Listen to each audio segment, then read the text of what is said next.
Haunted school staff room. GSM public school Nainital का एक बहुत ही फेमस स्कूल था। वहां बहुत ही रेप्यूटेड घर के बच्चे पढ़ते थे। उस स्कूल का पूरे नैनीताल और आसपास वाले एरिया में बहुत नाम था। इसलिए रंजना वहां एज अ टीचर जॉब करना चाहती थी। रंजना साइंस की टीचर थी और वो 6th to 8th क्लास को साइंस पढ़ाया करती थी और वो बहुत वक्त से जीएसएम पब्लिक स्कूल में जॉब ट्राई कर रही थी। फाइनली उसकी जॉब उस रेप्यूटेड स्कूल में लग गई थी। रंजना बहुत खुश थी और वो पूरे मन से अपनी जॉब किया करती थी। स्कूल में एग्जाम्स का टाइम आ गया था और एक दिन रंजना एग्जाम पेपर्स चेक करने के लिए स्कूल के स्टाफ रूम में लेट तक रुकी हुई थी। उसने अपने पेरेंट्स को बताया था कि वो स्कूल से लेट आने वाली थी, मगर चिंता की बात तो तब हुई जब रात के 11 बज गए और रंजना का कुछ अता पता नहीं चला। उसके पापा उसे बार बार कॉल कर रहे थे, मगर वो फोन ही नहीं उठा रही थी। देखते ही देखते 12 बज गए, फिर 3 बज गए और फिर अगले दिन की सुबह होने को आ गई। रंजना के पेरेंट्स बहुत परेशान हो गए थे, इसलिए उसके पापा तुरंत स्कूल के लिए निकल गए, मगर स्कूल के गेट पर ताला लगा था। इसके बाद रंजना के पापा सीधा लोकल पुलिस स्टेशन गए और अपनी बेटी की मिसिंग रिपोर्ट दर्ज करा दी। ये सब अभी चल ही रहा था कि रंजना के पापा को उसके स्कूल के स्टाफ रूम वाले नंबर से एक कॉल आया। उन्होंने तुरंत फोन उठाया और उनके पैरों तले जमीन खिसक गई। वो पुलिस को लेकर फौरन स्कूल के लिए निकल गए। वहां पहुंचकर उन्होंने देखा कि स्टाफ रूम में रंजना की लाश पड़ी है। उसके सर पर गहरी चोट लगी हुई थी और शरीर पर ढेर सारे चोट के निशान थे। पुलिस ने ये सब देखकर तुरंत रंजना की डेथ की इन्वेस्टिगेशन शुरू कर दी। उसके शरीर के निशान सीधा इशारा कर रहे थे कि उसे किसी ने बड़ी बेरहमी से मारा है। पुलिस ने जब सीसीटीवी फुटेज चेक किया तो उन्हें उसमें कुछ नहीं मिला। शाम 8 बजे तक रंजना पेपर्स चेक करती नजर आ रही थी और उसके बाद अचानक सीसीटीवी फुटेज करप्ट हो गई थी। ये केस पूरे नैनीताल में फेमस हो गया और जीएसएम पब्लिक स्कूल काफी चर्चा में रहने लगा। स्कूल की प्रिंसिपल को यह बात बिल्कुल पसंद नहीं आ रही थी कि उसकी स्कूल की रेपुटेशन खराब हो रही है, इसलिए उसने पुलिस इन्वेस्टिगेटर अजय को बार बार स्कूल में आने से मना कर दिया। अजय ने केस के बारे में खूब इन्वेस्टिगेट किया, मगर उसे कुछ समझ ही नहीं आ रहा था कि आखिर रंजना का मर्डर हुआ कैसे और क्यों। उस स्कूल के सामने एक चाय और स्नैक्स की दुकान भी थी, जहां एक बूढ़ी अम्मा सफाई का काम किया करती थी। एक बार अजय जब वहां पर चाय पी रहा था तो वो बूढ़ी अम्मा अचानक से बोल पड़ी कि उस स्कूल में भूत है और उस भूत ने ही उस टीचर को मारा है। ये सुनकर पहले तो अजय हंस पड़ा, लेकिन फिर कुछ देर बाद उसने सोचा कि वो एक बार रात में जाके स्टाफ रूम चेक करके ही क्यों ना आ जाए। इसलिए एक शाम स्कूल बंद होने के बाद अजय गार्ड से स्कूल खुलवाकर चुपचाप स्टाफ रूम में इन्वेस्टिगेट करने चला गया। स्टाफ रूम में जाते ही उसको कुछ अजीब सा महसूस होने लगा। अचानक ही स्टाफ रूम का टेम्परेचर ठंडा पड़ गया था। अजय ने स्टाफ रूम को अंदर से बंद किया और फिर इन्वेस्टिगेट करने लगा। उसने रंजना का लॉकर खोला और डॉक्यूमेंट्स देखने लगा। तभी स्टाफ रूम की सारी लाइट्स फ्लिकर करने लगी।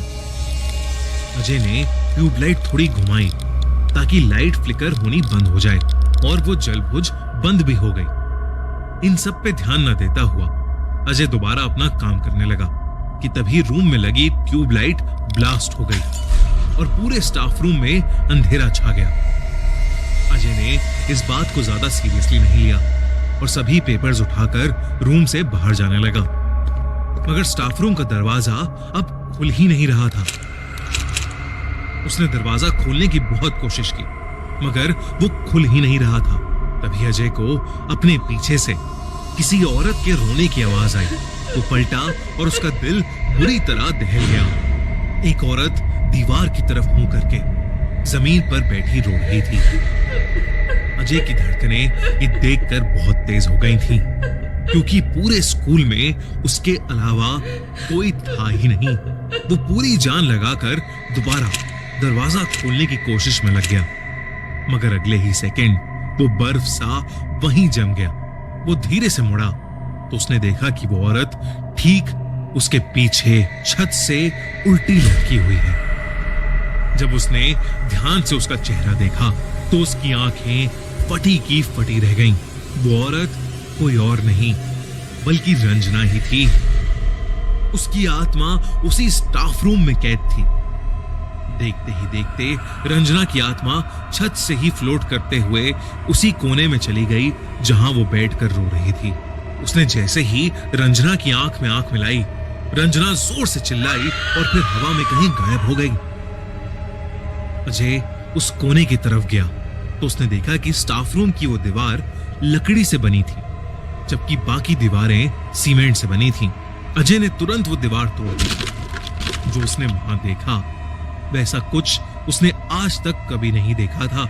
उस दीवार के अंदर इंसानी हड्डियां पड़ी थी। उन हड्डियों के ऊपर खून लगा था और पास में ही एक गुड़िया रखी थी जिसके गले पर इंसानी बाल बंधे थे। सबसे चौंका देने वाली बात तो ये थी कि उस गुड़िया के नीचे एक तस्वीर रखी थी। वो तस्वीर किसी और की नहीं बल्कि रंजना की ही थी। किसी ने रंजना को मारने के लिए और उसकी आत्मा को ट्रैप करने के लिए काला जादू किया था। अजय ने तुरंत गार्ड से पता किया कि स्टाफ रूम की लास्ट रेनोवेशन कब की गई थी। तो गार्ड ने उसे बताया कि कुछ हफ्ते पहले ही स्टाफ रूम की दीवारों पर पेंट किया गया था। अजय ने गार्ड से रेनोवेशन कराने वाले ठेकेदार का नंबर लिया और उससे पूछताछ की। पूछताछ में पता चला कि रेनोवेशन का ऑर्डर तो प्रिंसिपल ने दिया था, मगर जेएसएम पब्लिक स्कूल के साइंस टीचर अनेक घोष काम के बीच में बहुत बार स्टाफ रूम में आया करते थे। एक दिन वो ही प्रिंसिपल से साइन डॉक्यूमेंट लाए जिसमें लिखा था कि स्टाफ रूम की एक दीवार को लकड़ी का बनाया जाए। इंस्पेक्टर अजय ने तुरंत अनीक को अरेस्ट कर लिया। शुरू में तो अनीक ने कुछ नहीं बोला, मगर सख्ती करने पर उसने अजय को सब कुछ सच बता दिया। धीरे धीरे अनीक रंजना को पसंद करने लगा था, मगर रंजना को उसमें कोई इंटरेस्ट नहीं था।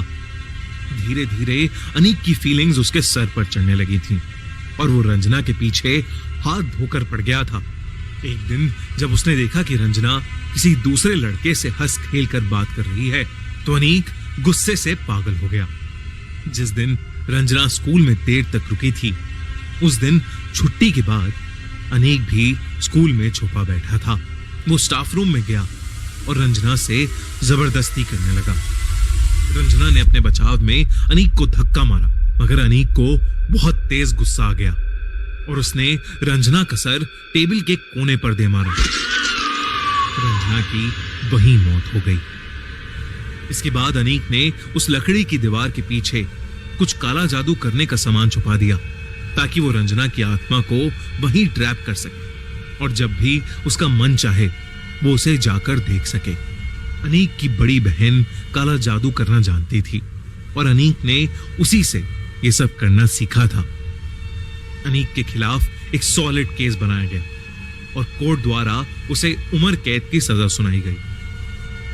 जेएसएम पब्लिक स्कूल के उस स्टाफ रूम को हमेशा के लिए बंद कर दिया गया, मगर आज भी